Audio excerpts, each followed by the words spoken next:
लोग कल क्या पढ़ रहे थे? ग्रेविटेशन, गुरुत्वाकर्षण। क्या नाम था चैप्टर का हमारे? गुरुत्वाकर्षण, ग्रेविटेशन। हम लोग क्या जानते हैं, किसी भी ऑब्जेक्ट को जब ऊपर की तरफ उछाला जाता है या फेंका जाता है तो क्या करता है? आके पृथ्वी के सेंटर की तरफ गिरता है कि नहीं? पृथ्वी पर गिरता है, धरातल पर क्यों गिरता है? तो इसके बारे में एक साइंटिस्ट है कल जिनके बारे में हमने पढ़ा था, उनका क्या नाम था? न्यूटन। उन्होंने सेब के क्या बैठे थे, सेब के बगीचे में बैठे थे, उनके ऊपर एक क्या गिरा? सेब गिरा। ये कहा जाता है, तो सेब को देखकर उनके दिमाग में एक आइडिया है कि ये सेब गिरा तो नीचे ही क्यों गिरा, ऊपर क्यों नहीं गया? तो उसी के बेस पर स्टडी करके उन्होंने बताया कि क्या करती है, अर्थ के पास एक ऐसी फोर्स है, अगर इसको एज्यूम करिए हमारी अर्थ है, तो अर्थ के पास ऐसी एक क्या है, फोर्स होती है जो किसी भी ऑब्जेक्ट को अपनी सेंटर की तरफ क्या करेगी, वो अट्रैक्ट करती है, खींचती है। उसी को उन्होंने नाम दिया गुरुत्वाकर्षण। क्या नाम दिया उन्होंने? गुरुत्वाकर्षण। ये सारी ऑब्जेक्ट को अपनी किसकी तरफ अट्रैक्ट करती है बेटा? सेंटर की तरफ। ये फोर्स कैसा है? फोर्स ऑफ अट्रैक्शन है, आकर्षण बल है। ठीक है। तो उन्होंने सिर्फ अर्थ के लिए ही नहीं, उन्होंने पूरे ब्रह्मांड के लिए बताया कि ब्रह्मांड में अगर कोई भी दो ऑब्जेक्ट हैं तो उनके बीच कैसा बल लगेगा?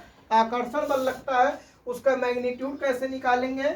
उसका मैग्नीट्यूड निकालने के लिए उन्होंने बताया F = G m1 × m2 upon r square. इसी को बोलते हैं गुरुत्वाकर्षण का नियम।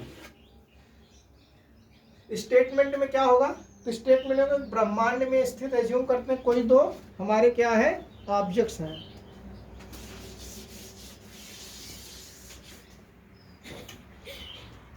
एक ये हो गया और एक ये हो गया। इसका मास m1 है और इसका मास m2 है। जो ये डिस्टेंस ली जाएगी इनके सेंटर से, कहाँ से ली जाएगी बेटा? सेंटर से। इसको एज्यूम करते हैं ये डिस्टेंस कितनी है? r डिस्टेंस है। r किस में रहेगा? मीटर में। मास किस में रहेगा? किलोग्राम में। उन्होंने बताया कि इनके बीच जो फोर्स लगता है वो डायरेक्टली प्रोपोर्शनल होता है इनके मासों के, प्रोडक्ट के, द्रव्यमानों के गुणनफल के क्या होता है? अनुक्रमानुपाती होता है। अनुक्रमानुपाती का मतलब क्या है? जैसे जैसे मास बढ़ेगा वैसे वैसे क्या होगा? फोर्स ऑफ अट्रैक्शन बढ़ेगा। आया समझ में? नेक्स्ट इन्होंने बताया कि जो इनके बीच की डिस्टेंस है इसके वर्ग की क्या होता है? जो ये फोर्स लगेगा उसके वर्ग की क्या होता है? व्युत्क्रमानुपाती होता है। व्युत्क्रमानुपाती का मतलब अगर ये बढ़ेगा तो ये घटेगा और ये घटेगा तो ये बढ़ेगा। अब इन दोनों को हम लोग अगर शामिल कर देते हैं फिर directly proportional to m1 × m2 upon r square. तो प्रोपोर्शनल का साइन हटता है तो एक कांस्टेंट जुड़ेगा जिसका नाम है capital G m1 × m2 upon r square. यही है गुरुत्वाकर्षण का नियम का परिमाण, यानी कि मैग्नीट्यूड कैसे निकाला जाता है। आया समझ में? तो उन्होंने क्या कहा? उन्होंने कहा कि ब्रह्मांड में स्थित किन्हीं दो पिंडों के बीच लगने वाला कैसा बल है बेटा? आकर्षण बल है। कैसा बल है? लगने वाला जो आकर्षण बल होता है वो उनके द्रव्यमानों के गुणनफल के अनुक्रमानुपाती तथा उनके बीच की दूरी के वर्ग के, किसके हैं? दूरी का वर्ग यानी कि स्क्वायर का क्या होता है? व्युत्क्रमानुपाती होता है। अब यहाँ पर जी को क्या बोलते हैं? जी क्या है बेटा? सार्वत्रिक गुरुत्वाकर्षण नियतांक। सार्वत्रिक गुरुत्वाकर्षण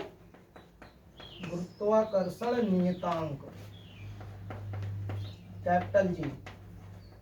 कैपिटल जी की वैल्यू निकाली गई। इसकी वैल्यू फिक्स है, नियतांक है। जो कांस्टेंट हम लोग अलजेब्रा में पढ़ते हैं क्या होता है? कांस्टेंट का मतलब जो फिक्स हो, जिसकी वैल्यू चेंज ना हो। तो 6.67 × 10⁻11 न्यूटन मीटर स्क्वायर प्रति किलोग्राम स्क्वायर ये इसकी वैल्यू होती है। और कैपिटल जी की वैल्यू न्यूटन ने नहीं बताया था। किसने बताया था कैपिटल जी की वैल्यू? हेनरी कैवेंडिश ने। एक ये साइंटिस्ट है, उन्होंने इसकी वैल्यू को निकाला और क्या बताया कि जो जी की वैल्यू आती है वो 6.67 × 10⁻11 न्यूटन मीटर स्क्वायर प्रति किलोग्राम स्क्वायर होती है। अब हम लोग कैपिटल जी का मात्रक कैसे निकालते हैं और इसकी डायमेंशन देखते हैं क्या होता है बेटा। तो अगर यहाँ से अगर निकालोगे तो इसको क्या करेंगे? तो G = ये हो जाएगा F × r² क्रॉस मल्टीप्लाई करो। जी की वैल्यू निकालनी है तो F × r² अपॉन ये इधर जाएगा m1 × m2। F को किस से लिखते हैं बेटा? न्यूटन है ना F का मात्रक।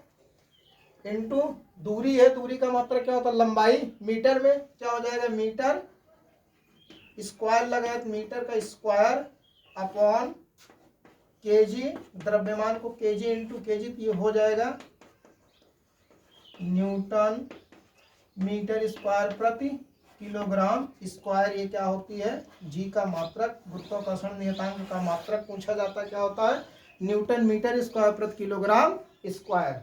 इसके बाद देखते हैं इसकी बीमा क्या होती है, डायमेंशन जिसे कहते हैं बीमा। तो न्यूटन क्या होता है बल की बीमा, ml t-2 किसकी होती है बेटा, यही तो होती है फोर्स की, याद है नहीं याद है। F इक्वल टू क्या होता है m इंटू ए, m की क्या होती है कैपिटल M से दिखाते हैं इसको इंटू ए का हमने बताया था क्या वेग परिवर्तन की दर बटे ना, तो क्या इसका मात्रा क्या होता है मीटर पर सेकेंड स्क्वायर, तो L अपॉन टी का स्क्वायर होता है, इसको नीचे जाएगा ml t-2। उसके बाद मीटर को हम लोग दिखाएंगे बेटा कैपिटल M से, तो स्क्वायर है तो ये पावर 2 हो जाएगी अपॉन केजी को किससे दिखाते हैं, मास को m से दिखाओगे, बोलिए मास को m से दिखाएंगे तो m का स्क्वायर हो जाएगा कि नहीं हो जाएगा, कुछ गलत हो रहा है क्या, कैपिटल M LT-2 R का स्क्वायर ठीक है किलोग्राम, ये L है बेटा सॉरी, लंबाई को L से दिखाते हैं ना, ये L का स्क्वायर होगा, ये किसका हो गया M का स्क्वायर। अब इसको सॉल्व करेंगे क्या आएगा, ये पावर ऊपर जाएगी माइनस हो जाएगा, M की पावर -1 क्या आएगा M की पावर -1, एक L की पावर 2 यहाँ, L की पावर यहाँ होना, कितना हो जाएगा L की पावर 3। उसके बाद क्या होगा ये T की पावर -2, ये क्या होती है गुरुत्वाकर्षण नियतांक की बीमा क्या होती है M की पावर -1 L की पावर 3 T की पावर -2। आया समझ में आया तक, नोट डाउन करिएगा। चलो बेटा हम लोगों ने क्या देखा कि अगर ये कोई तो ऑब्जेक्ट है, इनके बीच की डिस्टेंस क्या हो सकती है, कुछ भी हो सकती है ना, किलोमीटर में, लाख किलोमीटर, करोड़, कुछ भी। ये R है और इसको हमने देखा ये M1 है, ये M2 है, जो लगने वाला फोर्स है F equal to capital G M1 into M2 upon R square, यही है न्यूटन का गुरुत्वाकर्षण नियतांक। अभी हम लोगों ने क्या देखा इसके पहले कि ब्रह्मांड में स्थित यानी कि इस पूरी यूनिवर्स में स्थित किन्हीं दो पिंडों के बीच लगने वाला अट्रैक्शन जो फोर्स होता है वो क्या होता है, उनके द्रव्यमानों के गुणनफल के अनुक्रमानुपाती तथा उनके बीच की दूरी के वर्ग के व्युत्क्रमानुपाती होता है। इसका मतलब क्या है कि इसका मतलब ये है कि बेटा हम आपको अट्रैक्ट कर रहे हैं, आप हमको अट्रैक्ट, ये चाक को हम चाक हमको अट्रैक्ट कर रहा है, लेकिन क्या होता है कि ये अगर मास बहुत कम होगा तो क्या होता है फील नहीं होता, क्योंकि हम लोग जानते हैं कैपिटल जी की वैल्यू होती है 6.67 इंटू 10⁻⁻11 न्यूटन मीटर स्क्वायर प्रति किलोग्राम स्क्वायर। ये -11 इतनी छोटी वैल्यू है, ये अगर मास क्या होता है बहुत ज्यादा कम है क्या करता है वो निगलेक्ट कर देता है। आया समझ में, जैसे अगर F इक्वल टू हम लोग G को G रहने थे, M1 ये 1 हो जाए, सॉरी M1 1 kg है, AB 1 kg, इनके बीच की दूरी 1 kg है, तो F बराबर किसके हो गया कैपिटल G के, F इक्वल टू क्या हो गया 6.67 इंटू 10⁻⁻11 न्यूटन मीटर स्क्वायर प्रति किलोग्राम स्क्वायर। इसका मतलब अगर कोई ऑब्जेक्ट है 1 किलोग्राम की ऑब्जेक्ट को 1 मीटर की दूरी पर हम लोग अगर दूर दूर रखे हैं, क्या होगा उनके बीच जो लगने वाला फोर्स होगा 6.67 इंटू 10⁻11। इतना -11 का मतलब ये क्या है, बहुत ज़्यादा छोटी वैल्यू है कि नहीं है, इसीलिए इसको हम लोग फील नहीं कर पाते। अगर हम लोग 10 किलोग्राम या 1000 किलोग्राम 10,000 किलोग्राम के ऑब्जेक्ट को भेलेंगे तो उसकी वैल्यू क्या आएगी, बहुत छोटी आएगी। जैसे ज्यूम करते हैं, एक लेते हैं, दो क्या है मान लेते हैं, 2 ट्रक्स हैं, इसका जो मास है ये 10,000 है किलोग्राम है, इसका 20,000 किलोग्राम है, यानी कि इस पर कोई भार रखा हुआ है और इनको हम लोग रख देते हैं बेटा 10 मीटर की दूरी पर, ये दोनों इतनी दूरी पर हैं, तो इनके बीच लगने वाला बल देखते हैं कि इसको, इसका मतलब है इसके गुरुत्वाकर्षण नियम के अकॉर्डिंग क्या होगा, ये इसको खींच रहा है, इसको तो अपनी तरफ खींच रहा है ना, यही तो आकर्षण बल है, इसको इधर खींचना चाहिए, इसको इधर खींचना चाहिए। देखते हैं कि अगर खींच रहे हैं दोनों एक दूसरे के पास क्यों नहीं आते हैं, चलो देखते हैं। तो F equal to value put करो 6.67 into 10⁻11 into 10,000 into 20,000 upon R की जगह रखेंगे 10 का स्क्वायर, हमेशा याद रखना, यहाँ मिस्टेक न करना। क्या होता है, आर स्क्वायर होता है कि नहीं होता है फार्मूले में। चलो इसको सॉल्व करते हैं। 6.67 इंटू 10⁻⁻11 इंटू इसको लिख सकते हैं बेटा 10⁻4 इंटू इसको लिख सकते हैं 2 इंटू 10⁻4 लिखा जा सकता है कि नहीं एक्सपोनेंट से। अपॉन ये क्या हो जाएगा बेटा 100। 100 का मतलब क्या हो जाएगा, पावर 2 हो गई कि नहीं हो गई ये यहाँ दो पावर से दो पावर इसकी कैंसिल्ड आउट होगी। क्यों, ए की पावर एम अपॉन ए की पावर एन बराबर क्या होता है, ए की पावर एम माइनस एन होता है कि नहीं होता एक्सपोनेंट से, यही तो होता है। तो चलिए देखते हैं, तो ये कितना बचा 6.67 इंटू 10⁻, यहाँ 2 बचा, ये पावर दोनों ऐड हो जाएगी, यहाँ क्या लगेगा ए की पावर एम इंटू ए की पावर एन इक्वल टू होता है ए की पावर एम प्लस एन। ये एक्सपोनेंट का एक रूल है नहीं, जब बेस सेम होता है पावर मल्टीप्लाई होता है, एक्सपोनेंट का क्या हो जाती है, पावर ऐड होती है। अब ये कितना हो जाएगा 10⁻, यहाँ पर 10⁻6 इंटू 10⁻−11, ये वाला तो एज इट इज है, इंटू 2, नीचे का खत्म होगा, सॉल्व होगा ना, 2 से मल्टीप्लाई करो 14 13 2 डिजिट पे पॉइंट लगेगा इंटू 10⁻−5। अब ये 2 डिजिट इधर आएगा तो इसको लिख सकते हैं 1.33 इंटू 10⁻−4। इसका मतलब ये 4 - 4 का क्या मतलब है बेटा 1.33 अपॉन 10⁻4। यहाँ कौन से रूल्स लगेंगे एक्सपोनेंट का, इसको देखते हैं। ए की power minus m equal to होता है 1 अपॉन ए की पावर एम, होता ही नहीं होता है। जैसे 2 की पावर -7 इक्वल टू होता है 1 अपॉन 2 की पावर 7, यही तो होता है। तो यहाँ वही अप्लाई करेंगे तो ये कितना हो जाएगा 1.33 अपॉन 10,000 से उसको डिवाइड करोगे तो कितना आएगा, ये 0.0001333 न्यूटन। इसका मतलब है 1 से ये वैल्यू बहुत छोटी है, नहीं छोटी है, इसीलिए अब सोचो यहाँ पर देखिए हमने एक का मास लिया था 10,000 किलोग्राम, दूसरा हमारा मास था 20,000 ग्राम किलोग्राम, लेकिन क्या हुआ फोर्स कितना लगा दोनों के बीच 0.0001333 न्यूटन। इसका मतलब है ये निगेजिबल है ना, इसको हम लोग फील ही नहीं कर सकते। ये फील कब होगा, जब एक का मास बहुत ज्यादा हो और दूसरे का मास बहुत कम हो। अभी हम लोग देखते हैं मून या हमारे और अर्थ के बीच में कितना बल लगेगा, अर्थ कितने फोर्स से हमको अट्रैक्ट करेगी। आज समझ में, नोट डाउन करिएगा इतना। चलो बेटा आगे देखते हैं। इसके आगे हम लोग अभी हम लोगों ने क्या देखा कि दो ऑब्जेक्ट को हमने रखा था, एक का मास हमने अपने कंपेयर में ज़्यादा लिए थे ना, लेकिन फोर्स कितना आया 0.0000133 न्यूटन। इसका मतलब ये क्या है 1 से बहुत छोटा है, ये नेग्लिजिबल है ना। अब हम लोग देखते हैं अर्थ और हमारे बीच में कितना लगेगा फोर्स। मेरा वेट मान लो 55 kg, 60 एग्ज्यूम करते हैं, एक मैं ये हो गया और एक ये बड़ी सी अर्थ हो गई।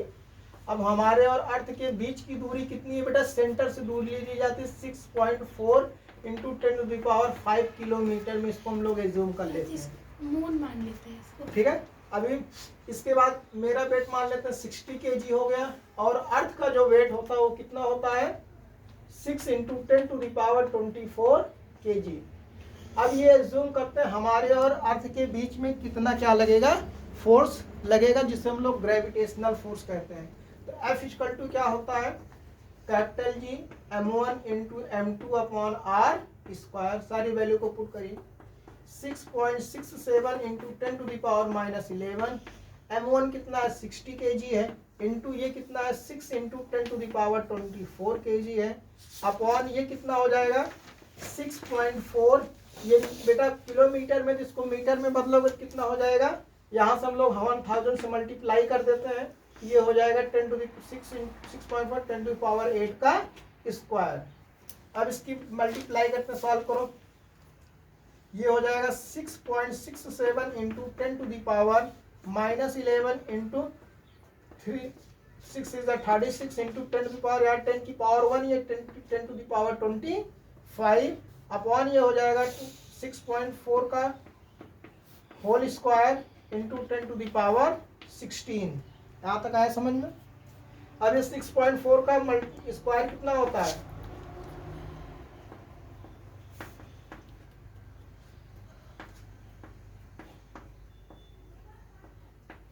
4096। ये 6.67 इंटू 10 टू दी पावर, इसको सॉल्व करोगे ऊपर जाएगा, ये भी वैल्यू नेगेटिव होगी तो कितना हो जाएगा 16, और ये 117 27 कितना हो जाएगा बेटा -27 into 10 to the power 25 into 36 upon ये कितना हो जाएगा 4096। 2 पॉइंट पे डेसिमल लगे, सॉरी 2 पॉइंट्स पे डेसिमल लगेगा। अब ये 2 पॉइंट, ये पॉइंट्स कैंसिल्ड आउट, ये इसको सॉल्व करो कितना आएगा 6.67 इंटू 36 को पहले लिख लिया हमने, ये 4096 इंटू कितना हो जाएगा ये 10 टू दी पावर -2। आया यहाँ तक समझ में? अब इसको चलो मल्टीप्लाई करते हैं, ये पॉइंट से पॉइंट सॉरी कैंसिल आउट हुआ था यहाँ पे, इसको देखो डिवाइड कैसे करते हैं डिविजिबिलिटी रूल से, 36 upon 4096 into 10 to the power -2। यहाँ पे देखो ये भी यहाँ पर लास्ट डिजिट 6 है, यहाँ 6 है 2 से कट जाएगा ना, चलो इसको काटते बहरहाल 4 से भी कटेगा, 4 9 जा 36, 4 1 जा 4 0, 4 2 जा 8, 4 4 जा 16। अब इसका चलो मल्टीप्लाई कर लेते हैं हम लोग, 3 से कटेगा 617 नहीं कटेगा, ये कितना हो जाएगा 63 कैरी ऑन 6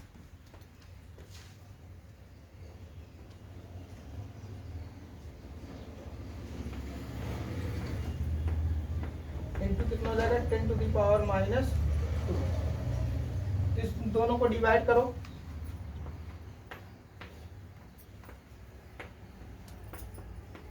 कितनी टाइम जाएगा 5 टाइम जाएगा, कितना होगा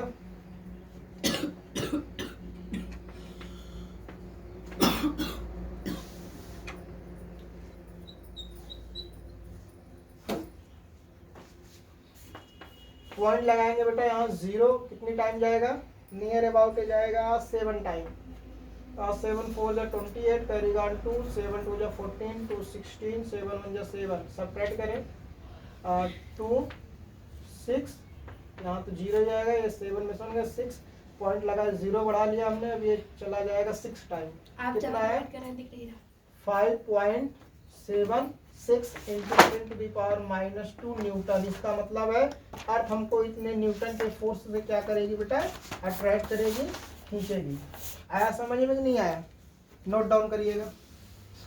कितना फोर्स लगाती है बेटा मून पर, या मून कितना फोर्स लगाता है अर्थ पर। एज्यूम करते हैं ये हमारा मून है और ये हमारी अर्थ है। क्वेश्चन में दिया गया है, क्वेश्चन में क्या कहा जा रहा है देखते हैं। क्वेश्चन में ये कहा जा रहा है कि पृथ्वी का द्रव्यमान, कह रहा पृथ्वी का मास दिया हुआ है, इसको अर्थ मान लेते हैं, कह रहा 6 into 10 to the power 24 kg है, तथा चंद्रमा का द्रव्यमान 7.4 into 10 to the power 22 kg है, किलोग्राम है। यदि पृथ्वी तथा चंद्रमा के बीच की जो डिस्टेंस है 3.84 into 10 to the power 5 kilometre हो, कह रहा किलोमीटर हो, तो पृथ्वी द्वारा चंद्रमा पर लगाए गए बल की गणना कीजिए। पृथ्वी चंद्रमा पर कुल कितना बल लगा रही है। मास किसका है बेटा अर्थ का है, और ये जो सेकंड ऑब्जेक्ट है ये हमारा क्या है मून है। चलो देखते हैं इन दोनों के बीच लगने वाला जो ग्रेविटेशनल फोर्स है वो कितना है। सबसे पहले हमको गिवन क्या क्या है, मास ऑफ अर्थ पता ही नहीं, मास ऑफ अर्थ कितना दिया है 6 into 10 to the power 24 kg। Second चीज दिया है mass of moon, mass of moon equal to दिया है 7.4 into 10 to the power 22 kg। दोनों के बीच की जो बेटा डिस्टेंस है वो कितनी है, r equal to 3.84 into 10 to the power 5 kilometre को, किलोमीटर को किसमें स्टैंडर्ड यूनिट बदला जाएगा मीटर में, तो 3.84 into 10 to the power 5 into 1000 से मल्टीप्लाई करेंगे, ये हो जाएगा 3.84 into 10 to the power 8 metre. चलो सारी वैल्यू को हम लोग पुट करते हैं।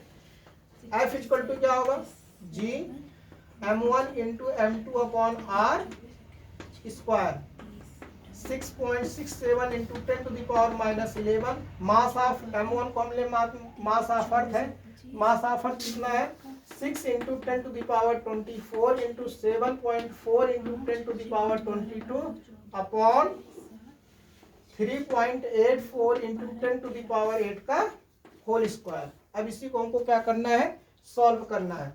चलिए करते हैं। तो ये हो जाएगा 6.67 into 6 into 7.4 into 10 to the power -11 into 10 to the power 46 upon ये हो जाएगा 3.84 का whole square into 10 to the power 16। अब इसको हमको मल्टीप्लाई करना है। चलिए मल्टीप्लाई करते हैं। मैंने किया है धीरे। 3.84 इंटू 3.84 4 4 जो 16 32 33 कैरी ऑन 3 12 3 15 8 4 जो 32 कैरी ऑन 3 8 8 जो 64 3 67 carry on 6 24 6 30 12 24 1 25 carry on two 9 to 11 कितना 6 5 और ये 7 5 12 to 14 7 4 1 कितना आएगा बेटा? इसको भी प्रोडक्ट करना है। 6.67 इंटू 7.4 7 4 या 28 कैरी ऑन टू 4 4 या 6 4 24 24 two 26 carry on two 24 two 26 7 7 या 49 कैरी ऑन 4 7 42 42 4 46 कैरी ऑन 4 46 8 15 16 7 17 6 ही था। हाँ ठीक है।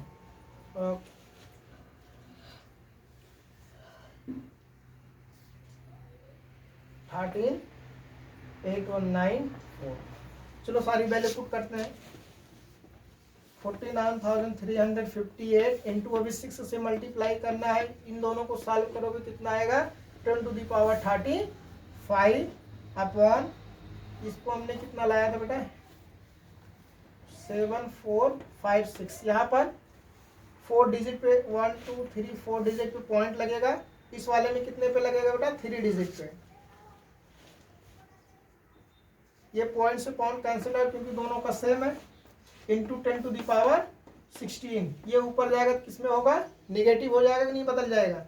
चलो 4 इसको मल्टीप्लाई करते हैं। 8 6 या 48 carry on 4 30 4 34 carry on 3 18 21 carry on two 56 carry on 5 29 upon 14745 14746 into ये ऊपर जाएगा। यहाँ क्या आएगा? 10 टू द पावर इसको सब्ट्रैक्ट करोगे तो आ जाएगा 19 इंटू 19।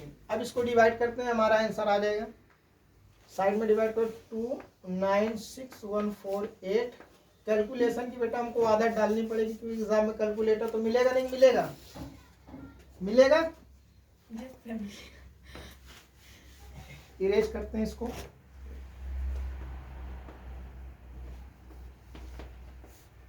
डिवाइडेड बाई 14745 कितनी टाइम ले जाते हैं? 2 टाइम चला जाएगा ना।